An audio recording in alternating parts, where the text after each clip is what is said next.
After the Second World War, Germany was divided in two, and this also applied to its national football, with separate leagues and separate national teams. Jürgen Sparwasser was born in Halberstadt, under Soviet control 3 years after the Nazi surrender. It was a complicated moment for Germany as a whole, recovering from the war and getting used to the new reality that the country was going through. For young Jürgen, however, the thing that mattered the most was football. At age 18, he made his professional debut at FC Magdeburg, where he stayed his whole career. There, he won 3 league titles, 4 cups, and most notably the UEFA Cup Winners' Cup in 1974, defeating AC Milan in the final. That same year, the event for which Sparwasser is best remembered happened. In 1974, West Germany was hosting the World Cup, and both German national teams were competing.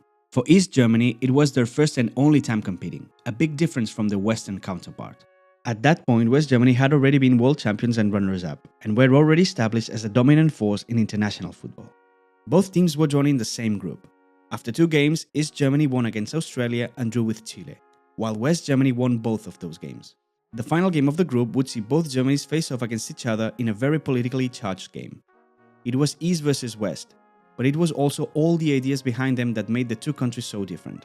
They had already met previously in the Summer Olympics of 1964 and 1972, with East Germany winning twice and West Germany winning once, although East Germany took their best players and their national rivals took an amateur side. The game would be played in Hamburg, and West Germany were favorites to win. Their squad included players like Franz Beckenbauer, Gerd Müller, Sepp Maier, Paul Breitner, or Günther Netzer, amongst others. In comparison, East Germany lacked this star power. After a goalless first half, Sparwasser culminated a quick counter-attack with a goal that would win East Germany the match. Sparwasser. Und Tor! Both teams qualified for the group stage of the second round, although this time they would be placed in different groups.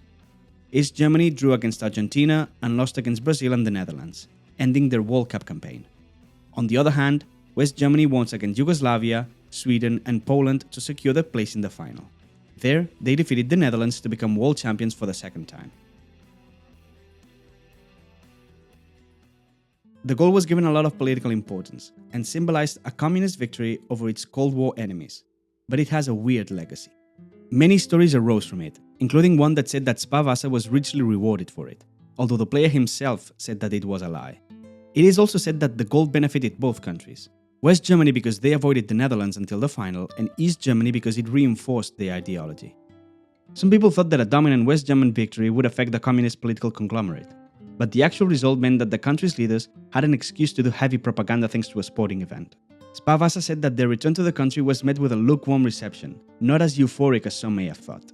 Sparwasser retired from professional football 5 years later at 31 years of age. A decade later, he defected to West Germany, leaving behind his past. The next year, the Berlin Wall would fall, and in 1990, Germany was reunified, ending the separation of football leagues and national teams. Unified, Germany would win 1 more World Cup and 1 more European Championship, keeping their status as one of the most feared teams in international tournaments. Historically, West Germany had been far superior to their neighbors, but in 1974, and thanks to Jürgen Sparwasser, one of its best ever players, East Germany tasted victory in what remains their best night in terms of football.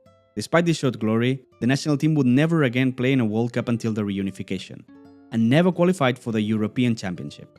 Sparwasser was both a hero for his goal and a traitor for defecting his country, but his life shows us that football is more than what meets the eye.